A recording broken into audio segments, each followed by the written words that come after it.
মেরামত হয়েছে তিতাস গ্যাসের ফেটে যাওয়া গ্যাসের পাইপলাইন। ভোর ৫টা থেকে গ্যাস সঞ্চালন স্বাভাবিক হয়। এতে স্বস্তি ফিরে সদর ও মির্জাপুর উপজেলার প্রায় ১৪,০০০ গ্রাহকের। এ নিয়ে বিস্তারিত জানাতে যুক্ত হচ্ছেন সহকর্মী কাউসার আহমেদ। কাউসার, সার্বিক সেবা সুবিধা এখন কেমন পাচ্ছেন গ্রাহকরা, জানাবেন।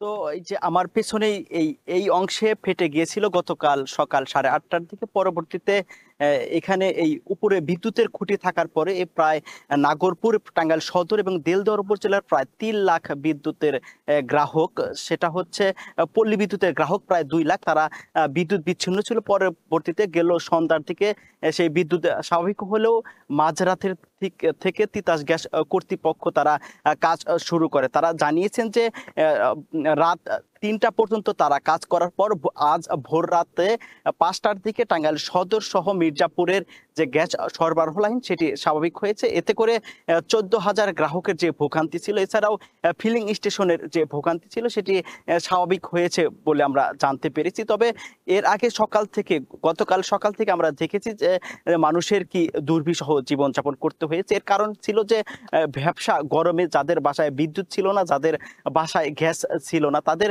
খুব কষ্ট হয়েছে। অনেকেই রাত এবং দুপুরেও অনেকে রান্না করতে পারেন না বলে আমরা জানতে পেরেছি। আর এই পল্লী বিদ্যুতের লাইন বন্ধ থাকার কারণে যেটি হয়েছিল সেটি হচ্ছে টাঙ্গাইল দেলদুয়ার এবং নাগরপুরে অন্তত ৩০টির অধিক যে নেটওয়ার্ক, মোবাইল নেটওয়ার্কের যে টাওয়ার, সেটিও বন্ধ ছিল। পরবর্তীতে রাতে যখন এই বিদ্যুতের লাইন সরবরাহ হয় তারপর থেকে বিদ্যুৎ এবং নেটওয়ার্ক টাওয়ার সবই স্বাভাবিক হয়েছে। তবে আজ ভোর থেকে এই গ্যাসের লাইন স্বাভাবিক হওয়ার পর থেকেই মানুষের যে ভোগান্তি ছিল, যে দুর্ভোগ ছিল, সেটি স্বাভাবিক হয়েছে। আমার সাথে কয়েকজন গ্যাস কর্মকর্তার সাথে কথা হয়েছে।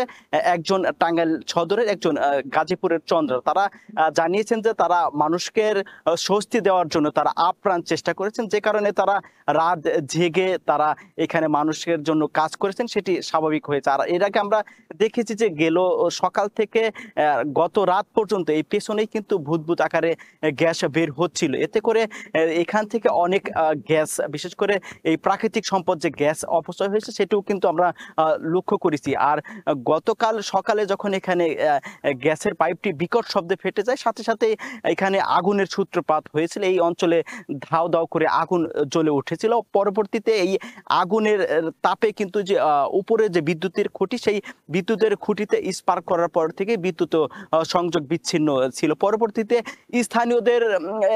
স্থানীয়দের তথ্য দেওয়ার পর থেকে ফায়ার সার্ভিসের লোকজন এসে আগুন নিয়ন্ত্রণে আনে। এখন বিদ্যুৎ এবং গ্যাস সবই স্বাভাবিক রয়েছে। তো এই ছিল আমার কাছে গ্যাস সরবরাহের সবশেষ তথ্য। থেকে যুক্ত ছিলেন সহকর্মী কাউসার আহমেদ। কাজ হোক যাই, সাথে এক্সপার্ট চাই, না টাইট লুজ যদি করতে হয় তবে এক্সপার্ট টুলস।